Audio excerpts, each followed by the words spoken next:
여러분, 예수님께서 어느 날 제자들에게 이렇게 말씀하셨습니다. 너희는 세상의 빛이라. 산 위의 동네가 숨기지 못하리라. 여러분, 예수 믿는 우리가 세상의 빛이라는 것입니다. 여러분, 내가 빛이라는 것이 실감이 나십니까? 그래서 내가 가는 곳마다 세상의 어둠이 물러가고, 그리고 그리스도의 생명의 빛이 드러나게 되는가 말입니다. 그럼 문제는 내가 빛으로 살아가고 있음을 어떻게 알 수 있는가? 여러분, 그것이 궁금한 거죠. 우리가 캄캄한 한밤중에 혹은 빛이 들지 않는 그런 동굴에 들어가서 갑자기 불을 켜게 되면 어떻게 됩니까? 그 불빛을 싫어하는 박쥐라든가 바퀴벌레 이런 것은요, 깜짝 놀라 순식간에 다 도망가 버리고, 이 불빛을 좋아하는 그런 불나방, 날파리 이런 것들이 불 가까이에 모여듭니다. 마찬가지로 우리가 가는 곳마다 내 주위에 그런 비난과 거짓과 다툼과 음란 같은 세상의 악한 것들이 깜짝 놀라서 도망가게 되고, 대신에 우리 주위에 정말 정직과 성실과 청결과 인내로서 서로 함께 사랑하는 그런 모습이 비춰진다면 내가 그리스도의 빛으로 살아가는 빛의 자녀인 것이 맞습니다.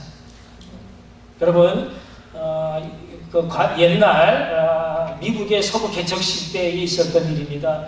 몬태나주에 살고 있던 몇 사람들이 금덩을 찾아 서부로 떠납니다. 가서 천신만고 끝에 마침내 금이 묻힌 금광을 이제 발견하게 됩니다. 그런데 그만 음식이 떨어지고 장비가 부실해서 이대로 더 일을 할 수가 없습니다. 그래서 그들이 모여서 우리가 다시 집에 가서 준비를 더 많이 해가지고 다시 오자. 그러나 우리가 이 사실을 아무에게도 알리지 않는 거로 우리가 각자 이 비밀을 지키는 거로 약속을 합니다. 그리고 다시 마을로 돌아왔습니다. 그리고 많은 것을 준비해가지고 며칠 후에 다시 떠나려고 하는데 마을 사람들이 그 수백 명이 그의 뒤를 따르는 겁니다. 아니, 우리는 분명히 이 비밀을 아무도 누설하지 않았는데 마을 사람들이 어떻게 알고 그들의 뒤를 따르는 걸까? 그것은요, 그들의 얼굴 때문이었습니다. 금강을 발견했다라고 하는 그들의 얼굴에는요, 설렘과 희망이 가득 차 있었고, 그 기쁨을 감출래야 감출 수가 없는 그 밝고 기운찬 그 모습 때문에 그것을 보고서 마을 사람들이 눈치를 채고 따라 나선 겁니다. 여러분, 금을 발견하고도 이렇게 사람 얼굴빛이 바뀌어지는데, 우리가 생명의 예수 그리스도를 모시고 사는 성도의 얼굴이 어찌 변하지 않을 수가 있겠습니까? 주님으로 인한 그 생명과 기쁨과 사랑의 빛이 그 얼굴을 통해서 흘러나오는 것이 당연할진데, 그와 같은 그런 밝고 기운찬 모습이, 그 아름다움이 없다면 그것은 분명 가짜 성도일 것입니다. 사랑하는 성도 여러분, 오늘 본문의 3절 말씀이 얼마나 아름다운지 모릅니다. 지혜 있는 자는 궁창의 빛과 같이 빛날 것이요, 많은 사람을 옳은 대로 돌아오게 하는 자는 별과 같이 영원토록 비치리라. 아멘. 여러분, 이 죄악의 어둠으로 가득 찬 세상에서 우리가 이와 같이 궁창의 빛으로 밤하늘의 별처럼 살라는 것입니다. 우리 함께 따라서 해봅니다. 빛과 같이 별과 같이 살라. 여러분, 누가 그렇게 살 수 있다고요? 지혜 있는 자입니다. 그렇다면 이 지혜 있는 자가 어떤 사람인가? 오늘 다니엘서에서 말하는 지혜는요, 하나님의 그 구속서의 비밀을 깨닫고 그 시대적 사명을 짊어지고 가는 사람입니다. 시대를 읽을 줄 아는 사람이 지혜자인 것입니다. 여러분, 세상에서 누가 출세합니까? 시대를 읽을 줄 아는 사람입니다. 똑같이요, 주식 투자를 해도 어떤 사람은 부자가 되고 어떤 사람은 거지가 됩니다. 경제의 흐름, 돈이 지금 어디로 흘러가고 있는가를 볼 줄 알아야 부자가 되는 겁니다. 똑같은 회사에 입사해도 어떤 사람은 고속 승진을 하지만 어떤 사람은 말단 사원에 머물러 있습니다. 시대가 어떻게 흘러가고 그 회사가 원하는 것이 무엇인지를 알고 미리 그곳으로 달려가는 사람이 출세하는 것입니다. 여러분, 왜 우리가 성경 공부를 해야 합니까? 왜 하나님은 그 시대마다 선지자들을 보내 여호와를 알라, 여호와를 힘써 알라고 말씀하시는 겁니까? 그것은 우리가 지혜자로 살기 위해서입니다. 우리로 하여금 궁창의 빛과 같이 하늘의 별과 같이 살게 하시기 위함인 것입니다. 제가 어렸을 때 그 시절에는요, 다 누구나 배불리 먹을 수가 없을 만큼 힘들게 살았던, 그때 제가 초등학교 5학년 때 친한 친구 중에 땅콩 가게 하는 친구가 있었습니다. 그런데 우연히 그 친구 집에 놀러 갔다가 웃방에 그 땅콩을 수북히 담은 그 푸대자루가 있었고요. 거기에서 친구가 먹어보라고 한 줌 탁 집어서 땅콩을 저에게 주었습니다. 그 맛이 어찌나 고소한지. 근데 그게 너무 비싸기 때문에 사먹을 수가 없는 그 땅콩을 먹기 위해서 저는 그 친구와 친해져야만 했습니다. 그리고 그 친구가 무엇을 좋아하는지도 알아야 했습니다. 그래서 저는요, 가끔씩 저희 누님들이 빌려다 놓은 그 만화책을 이렇게 수북히 들고 그 친구 집에 자주 놀러 갔던 기억이 있습니다. 여러분, 우리가 온 우주 만물의 주인 되신 하나님과 친하게 되어지면 반드시 부스러기가 있습니다. 근데 그 부스러기는요, 땅콩 부스러기가 아니고 정말 우리 인생을 바꿀 수 있는, 우리의 삶의 질을 업그레이드 할 수 있는 놀라운 그런 횡재인 줄 믿으시기 바랍니다. 아멘. 여러분, 하나님과 친해지기 위해서는 우리가 하나님을 알아야 되고요, 그분이 무엇을 원하시는지, 무엇을 좋아하시는지를 알아야 우리가 그분 가까이 갈 수가 있습니다. 오늘 다니엘서에서 말씀하시는 하나님은 어떤 하나님인가 하면, 온 우주 만물에 그 역사에 수레바퀴를 붙잡고 그 마음에 원하는 대로 운행 섭리하시는 하나님이시다라는 것입니다. 1장에서 12장까지 하나님은 많은 꿈과 환상을 보게 하셨습니다. 6장까지는요, 바벨론 왕에게 꿈을 꾸게 했고 그것을 다니엘로 해석하게 하셨습니다.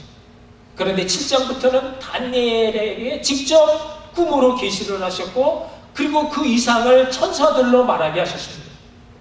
그 내용은요, 당시 그 팔레스타인 주변 정세와 함께 앞으로 되어질 일들에 대해서 어떤 나라가 어떻게 패권을 장악해 가는가에 대해서 말씀해 주신 것입니다. 이미 북이스라엘을 정복한 아시리아는요, 새로운 신흥 강대국인 바벨론에게 정복되었고, 이 바벨론은 그러나 메대는 다시 페르시아에게 그 주도권을 넘겨주면서 세상은 다시 이 마게도니아의 그 알렉산더 대왕에 의해 헬라 그리스 중심의 세상이 되어버립니다.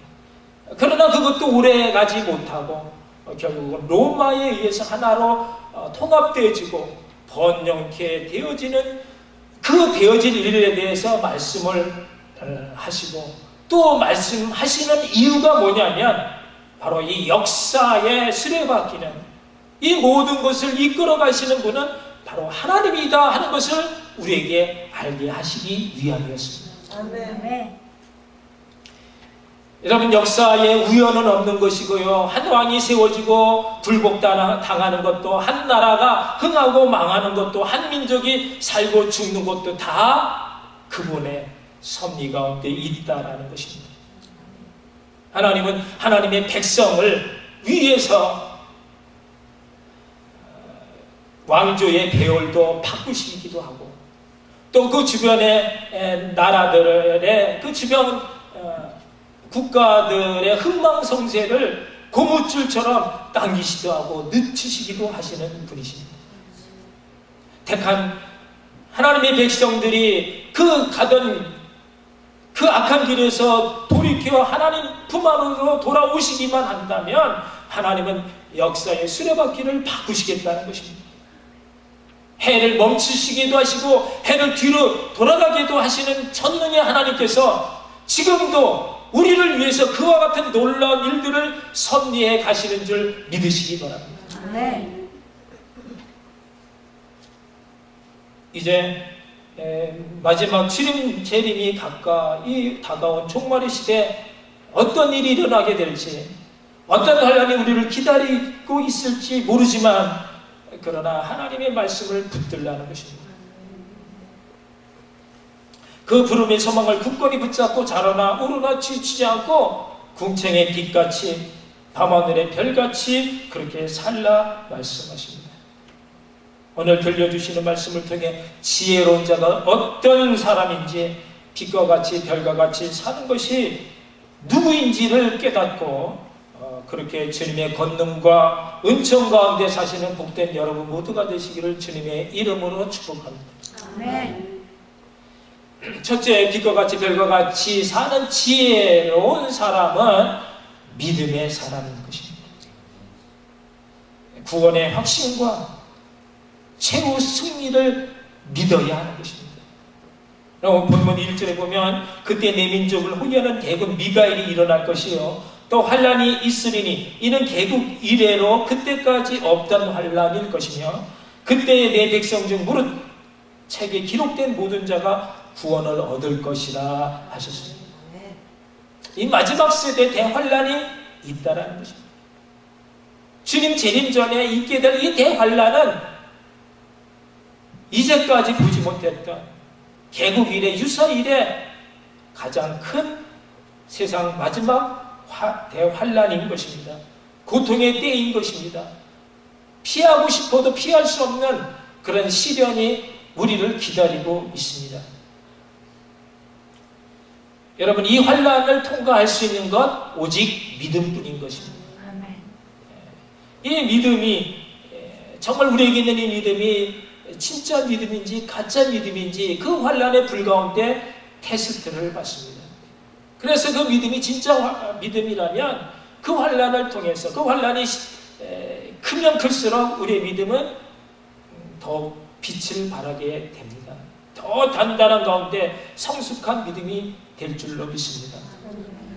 믿음은요 결코 말로만 하는 믿음이 아니라 정말 자기 목숨까지도 내놓을 수 있어야 그것이 진짜 믿음인 것입니다.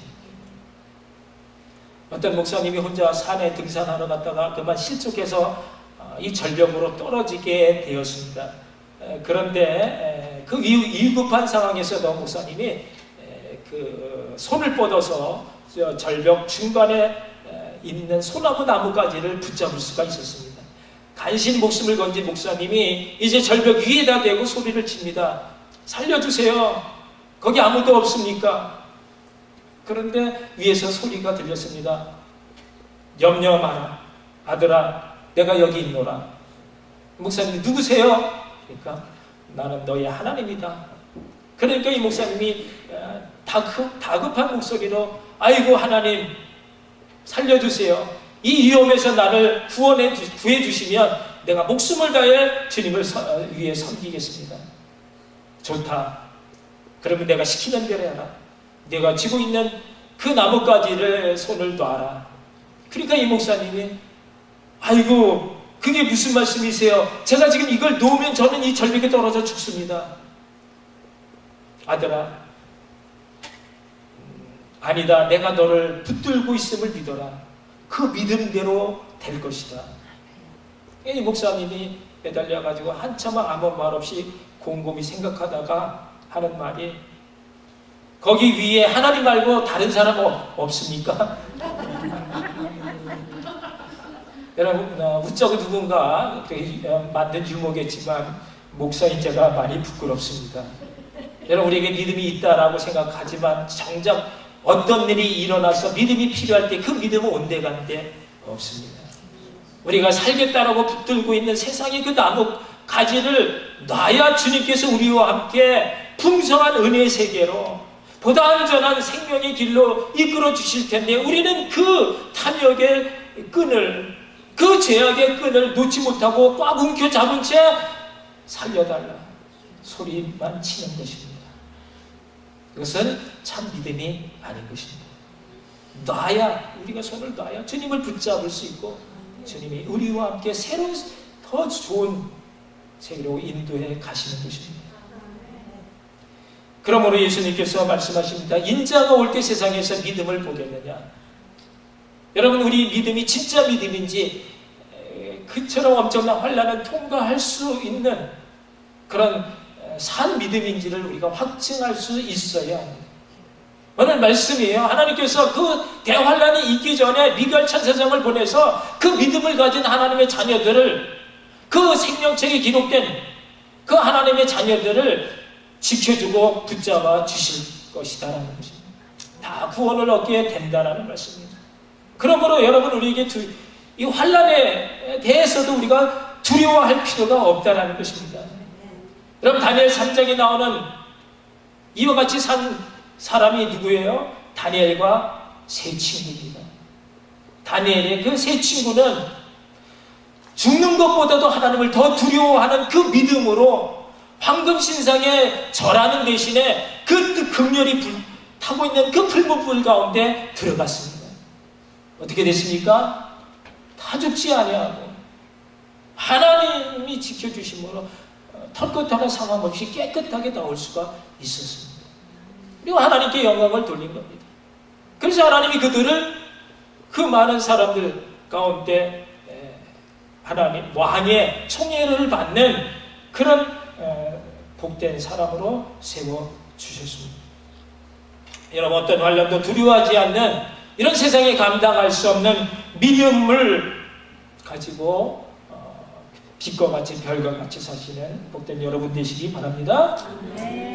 둘째, 빛과 같이 별과 같이 사는 지혜의 사람은 구별됨이 있는 사람입니다. 구별됨이 있어야 합니다. 오늘 본문 2절에서 말씀하시는 두 종류의 사람이 누굽니까? 땅의 티끌 가운데서 자다가 깨어 영생을 얻는 자가 있겠고, 또 수욕을 받아 무공히 부끄러움을 입는 자가 있겠다 말씀하십니다. 여러분, 우리가 마지막 때 다 무덤에서 깨어 마지막 심판대에 서게 되는데, 그때에 정말 영생으로 천국에 사는 자가 있고, 또 영벌로 그 지옥의 불 가운데 사는 자로 나눠지게 됩니다.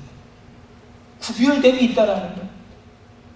여러분, 우리가 이 땅에서 구별됨으로 살아야 그 마지막 때 구별된 자로 구원받는 줄 믿으시기 바랍니다.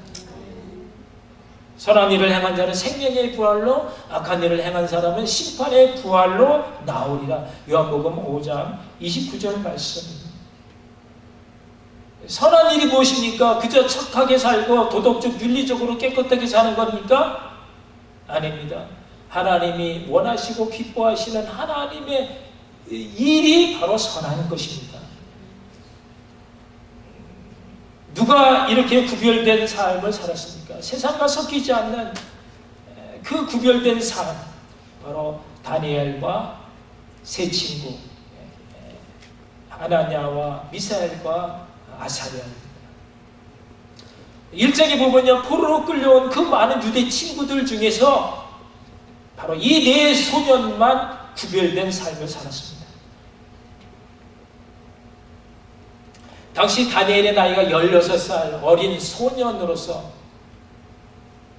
그가 마음의 뜻을 품었다라고, 뜻을 정했다라고 했습니다. 우상 숭배가 난무하는 그 적국에서 하나님의 뜻대로 살겠다 결심을 한 것입니다.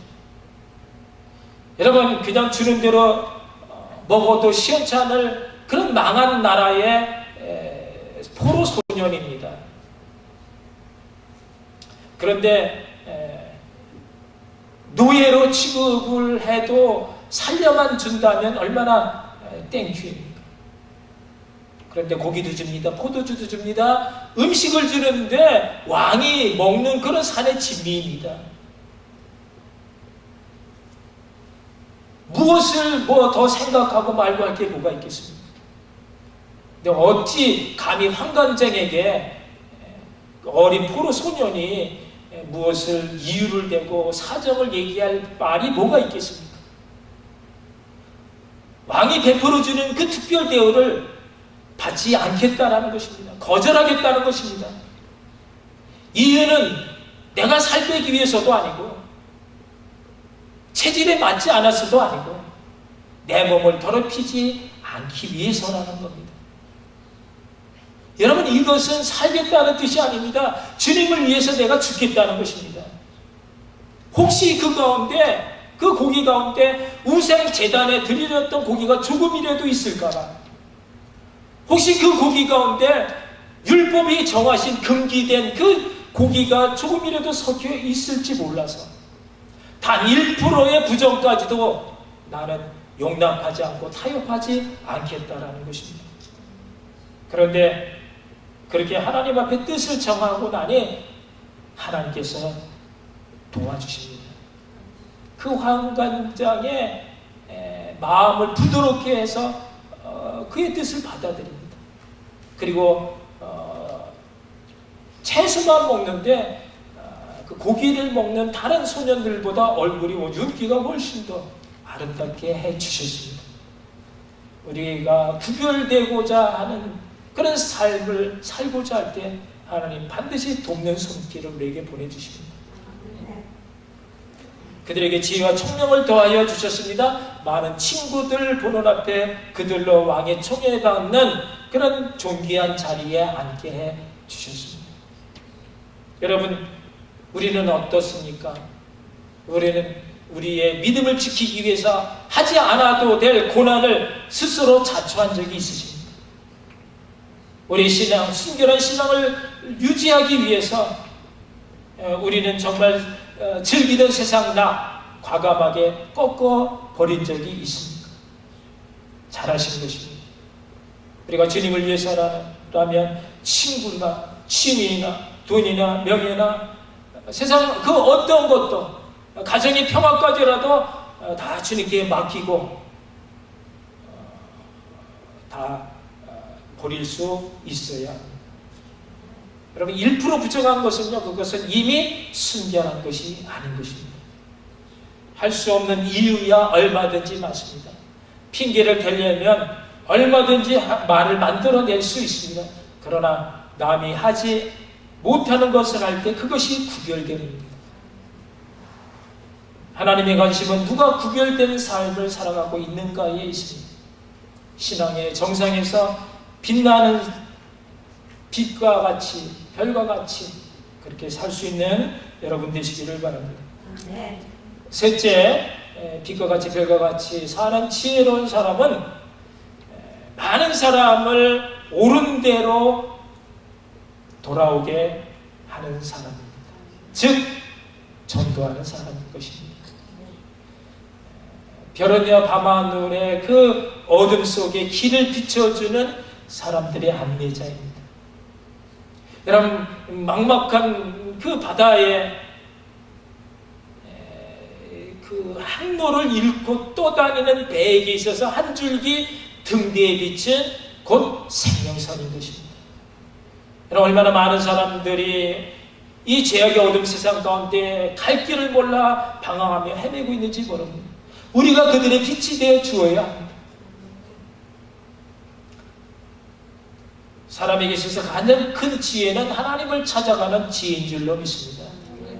이 지혜가 있는 자는 궁창의 빛과 같이 빛날 것이요, 많은 사람을 옳은 대로 인도한 사람은 별과 같이 영원히 빛나게 될 것이라 오늘 본문의 3절 말씀인 것입니다.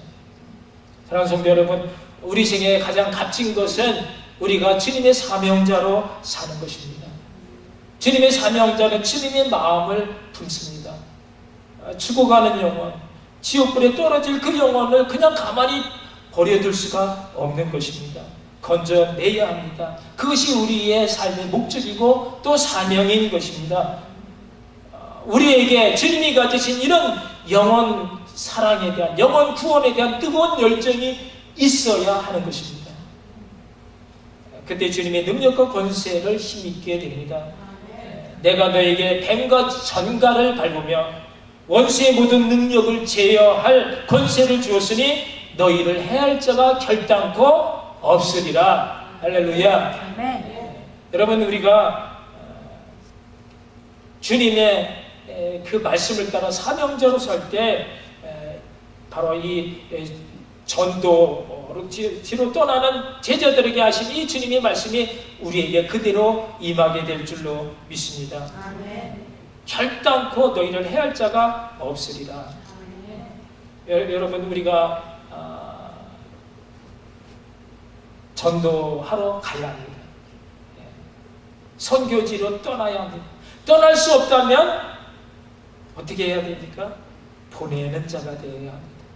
기도로 보내고 물질로 보내고. 그래서 우리가 매달 마지막 주일을 선교의 날로 정해서 우리가 힘껏 돕고 있습니다.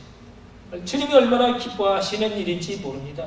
이것이 바로 거룩한 선한 영향력으로 사는 것이고 왕같은 제사장으로 사는 것이고 생명의 부양자로 사는 것입니다. 많은 사람을 빛으로 인도해서 그리스도에게 머물게 하는 것입니다. 여러분, 이런 자에게 주어지는 것이 바로 디모데후서 4장 8절에 보면 이제 후로는 나를 위하여 의의 멸관이 예비되었으므로 주 곧 의로우신 재판장이 그날에 내게 주실 것이니 내게만 아니라 주의 나타나심을 사모하는 모든 자에게입니다. 전도하는 자에게, 그 영혼을 구원하는 자에게 있게 될 빛나는 멸관, 생명의 멸관이, 영광의 멸관이 우리에게 있음을 믿고 여러분, 때를 얻든지 못 얻든지 우리 주변에 방황하는 영혼들, 하나님이 귀하게 피값으로 산 영혼들 찾아서 주님 안으로 들어오게 하는 그 일이 우리에게 너무나 복된 사명의 길인 줄로 믿고 그 일을 위해서 우리 생명이 다하기까지 정말 주님 앞에 믿음을 내어놓고 기도할 수 있는 그런 저 여러분 되시기를 주님의 이름으로 축원합니다. 아멘. 기도하시겠습니다. 오늘 주신 말씀 우리 다시 한번 곰곰이 생각하면서 나에게 정말 이와 같은 의지가 있는지, 주님 사랑하는 영원 사랑에 대한 뜨거운 열정이 있는지 다시 한번 우리 자신을 돌이켜보면서 이제 우리 남은 생애를 이제 내가 할 수 있는 한 주님께서 주시는 그 권세의 능력으로 하나님 앞에 정말 내어드릴 수 있는 아름다운 귀한 열매로 나아갈 수 있도록 우리의 삶을 붙잡아 주시고 복 주시옵소서. 우리 함께 기도하시겠습니다. 사랑해 주님, 은혜를 감사합니다. 오늘도 귀한 말씀